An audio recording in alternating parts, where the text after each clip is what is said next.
प्यारे बच्चों, good morning. आप लोग कैसे हैं? आशा है ठीक से होंगे। छुट्टी का समय देखिए बीत गया है। अब हम लोगों की क्लास शुरू हो गई है। आइए हम लोग अब अध्ययन करते हैं मन लगा के। देखिए, हिंदी विषय का अध्ययन हमको करना है। हम चौधरी शिवजोखन सिंह इंटरमीडिएट कॉलेज के यूट्यूब चैनल से बोल रहे हैं। आप लोग हमारे चैनल को सब्सक्राइब न किए हो तो सब्सक्राइब भी कर लें और जो बेल आइकन हो उसको प्रेस कर लें ताकि आपको हमेशा इंडिकेशन मिलता रहे। आइए हम लोग हिंदी साहित्य का इतिहास पढ़ते हैं। हम लोग हिंदी के स्टूडेंट हैं, इसलिए हमारी यह नैतिक जिम्मेदारी बनती है कि एक एक शब्दों का अच्छे से हमको ज्ञान हो। अब जैसे हिंदी है, साहित्य है, इतिहास है, हम किसी के सामने अगर बात कर अपने रखते हैं तो हमें पहले एक एक शब्दों का ज्ञान होना आवश्यक होता है। तो ये हिंदी साहित्य और इतिहास, इन शब्दों का हम ज्ञान कर लें। इतिहास किसे कहते हैं, इसका अगर हम विच्छेद करते हैं तो इति धन ह धन आश। इति का मतलब ऐसा, ह निश्चयात्मक बोधक शब्द है, ही ऐसा ही, आस अर्थात था, ऐसा ही था। प्राचीन काल में अर्थात भूत में जिस प्रकार की कोई घटना घटी रहती है उसका वर्णन जब हम वर्तमान में करते हैं ठीक हूबहू, तो उसी को हम कहते हैं इतिहास। और साहित्य, दूसरा शब्द है साहित्य। साहित्य सहित से बना है, उसमें यह प्रत्यय लगने से बना हुआ है। साहित्य अर्थात समग्र विचार। समग्र विचार जो पहले विद्यमान था, पहले था किसी चीज़ के बारे में। अब कौन सा चीज़ है वो, उसके लिए हिंदी शब्द दिया गया। हिंदी के बारे में पहले किस प्रकार के विचार बने थे, किस प्रकार से हिंदी का विकास हुआ, किस प्रकार से हिंदी की उत्पत्ति हुई, इसी को हम कहते हैं हिंदी साहित्य का इतिहास। अब हिंदी की उत्पत्ति कैसे हुई, बड़ी हास्यास्पद स्थिति है। जैसे बच्चा हमारे यहाँ पैदा हो तो हम उसके नामकरण के लिए किसी दूसरे के ऊपर निर्भर हों। यही चीज़ हिंदी के साथ हुआ। हिंदी हमारी मातृभाषा है, लेकिन इसका नामकरण ईरानियों द्वारा किया गया। ईरान के लोग जब सिंधु क्षेत्र से आक्रमण करते हुए आए तो सिंध को उन्होंने हिंदू कहना शुरू किया, क्योंकि फारसी में स के लिए ह शब्द का प्रयोग होता है। तो सिंधु से हिंदू, हिंदू से फिर धीरे धीरे हिंदी शब्द का विकास हुआ। तो इस प्रकार हिंदी साहित्य का इतिहास को हम लोग समझ लिए कि हिंदी साहित्य और इतिहास, इन शब्दों को किस प्रकार से परिभाषित किया जा सकता है। अब आइए हम देखते हैं हिंदी साहित्य का जो विकास हुआ है कब कैसे हुआ।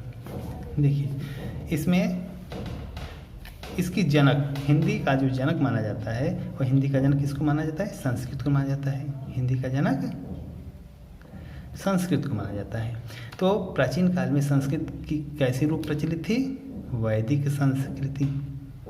वैदिक संस्कृत थी पहले, फिर वैदिक संस्कृत लोगों की बोलचाल वाली भाषा न बन सकी तो वह लौकिक संस्कृति का रूप ग्रहण किया।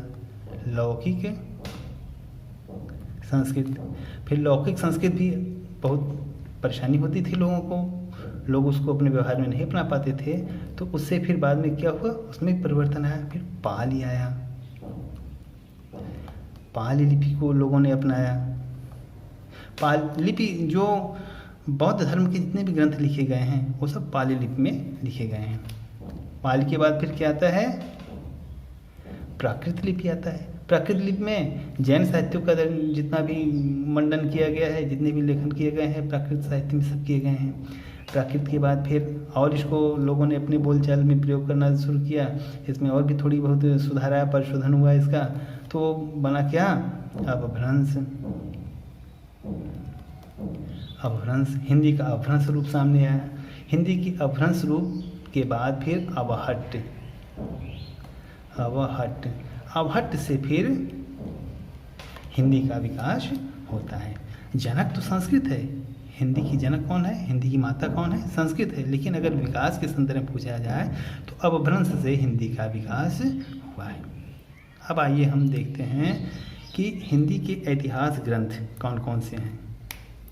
इतिहास ग्रंथ के संदर्भ में भी वही बात है जैसे नामकरण में ईरानियों का महत्वपूर्ण योगदान रहा, वैसे ही इतिहास ग्रंथ का जो कार्य किया गया, इतिहास ग्रंथ लेखन का जो कार्य किया गया, इसमें प्रथम प्रयास एक फ्रांसीसी विद्वान थे, गारसा द तासी। गारसा द तासी जो कि भारत में उर्दू के प्रोफेसर थे, भारत में उर्दू के प्रोफेसर थे गारसा द तासी, फ्रांसीसी विचारक थे।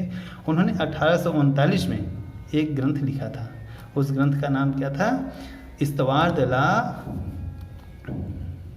लिख देते हैं, इस्तवार द ला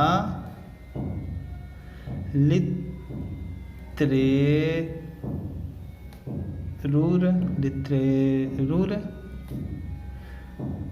इस्तवार द ला लित्रेरूर एंदुई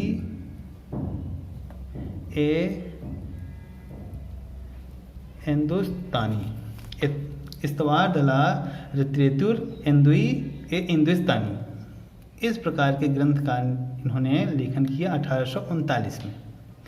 इसका उर्दू में अनुवाद भी किया दिल्ली के एक विद्वान थे करीमुद्दीन ने। फिर इसके बाद अनेक विचारकों ने इस संदर्भ में अनेक प्रकार के ग्रंथों की रचना की है। इसमें हिंदी में सबसे पहले लिखने का जो प्रयास किया गया वो 1883 में किया शिव सिंह सेंगर ने। शिव सिंह सेंगर ने शिव सिंह सरोज नामक ग्रंथ की रचना की 1883 में। लेकिन हिंदी की जो सर्व प्रमाणिक ग्रंथ मानी जाती है, ऐतिहासिक ग्रंथ मानी जाती है, वह 1929 में आचार्य रामचंद्र शुक्ल द्वारा लिखा हुआ हिंदी साहित्य का इतिहास, यह जो ग्रंथ 1929 में प्रकाशित हुआ, यह सर्वमान्य मानता है। 1973 में हिंदी साहित्य का इतिहास नाम से ये ग्रंथ डॉक्टर नागेंद्र ने भी लिखा। ये दोनों ही ग्रंथ आज प्रमाणिकता के रूप पर लोगों के सामने प्रस्तुत भी किए जाते हैं। इसमें हिंदी साहित्य के इतिहास को किस प्रकार से विभाजित किया गया है, आइए हम लोग इसको देखते हैं। हिंदी साहित्य के इतिहास को आचार्य रामचंद्र शुक्ल ने किस प्रकार से विभाजित किया है, इसको 4 भागों में बांटा है, 1, 2, 3 और 4। वीर गाथा काल, इन्होंने जो नाम दिया है, सबसे पहले वीर गाथा काल 1050 से 1375 ईस्वी तक के काल को, संबत 1050 से 1375 तक के काल को वीर गाथा काल कहा है। इसके बाद भक्ति काल कहा है। भक्ति काल का समय 1375 से 1700 ईस्वी माना है, संबत माना है। इसके बाद रीतिकाल संबत 1700 से 1900 तक का काल जो है वो रीतिकाल माना है, ठीक। और इसके बाद आधुनिक काल चौथा है, इनके द्वारा जो विभाजित किया गया है वो आधुनिक काल, वह संबत 1900 से लेकर के अब तक के काल को इसके अंतर्गत समाहित किया गया है, ठीक। इस प्रकार से 4 खंडों में इन्होंने विभाजित किया है। डॉक्टर नागेंद्र ने भी काल का विभाजन किया है। डॉक्टर नागेंद्र का जो काल विभाजन है वह और भी अधिक परिशोधित है, उसको भी लोग अत्यंत मान्यता प्रदान करते हैं। इन्होंने जो विभाजित किया है इस 4 भाग में है। आदिकाल 7वीं सदी के मध्य से लेकर के 14वीं सदी के मध्य तक के काल को इन्होंने आदिकाल कहा है। इसके बाद भक्ति काल, आदिकाल के बाद भक्ति काल 14वीं शताब्दी से लेकर के 14वीं शताब्दी के मध्य से लेकर के 19वीं सदी के मध्य तक, 14वीं सदी के मध्य से लेकर के 17वीं सदी के मध्य तक का जो काल है वो भक्ति काल इन्होंने परिभाषित किया है। इसके बाद रीतिकाल आता है। रीतिकाल 17वीं शताब्दी के मध्य से लेकर के 19वीं शताब्दी के मध्य तक का जो काल है वह रीतिकाल माना है इन्होंने। और इसके बाद जो चौथा काल माना है आधुनिक काल। आधुनिक काल जो है 19वीं सदी के मध्य से लेकर के अब तक का जो काल है वो आधुनिक काल के अंतर्गत। लेकिन इन्होंने आधुनिक काल को भी विभाजित कर दिया है। आधुनिक काल को भी 4 भागों में देखिए इन्होंने बांटा है। किस रूप में? पुनर्जागरण काल को ही भारतंत्र युग के नाम से भी जाना जाता है। पुनर्जागरण काल, इसका समय इन्होंने निर्धारित किया है 1857 से लेकर के 1900 ईस्वी तक। 1857 से लेकर के 1900 ईस्वी तक का काल इन्होंने पुनर्जागरण काल निर्धारित किया है। इसके बाद जागरण सुधार काल, दूसरा जो विभाजन किया है उन्होंने आधुनिक काल का जो विभाजन किया जागरण सुधार काल, जिसको वर्तमान में हम लोग द्विवेदी काल के नाम से जानते हैं, द्विवेदी युग के नाम से जानते हैं। इसका समय 1900 से लेकर के 1918 तक है। इसके बाद छायावादी युग। छायावादी युग 1918 से लेकर के 1938 तक के काल को छायावादी युग के रूप में मान्यता प्रदान की गई है। इसके बाद है छायावादोत्तर काल।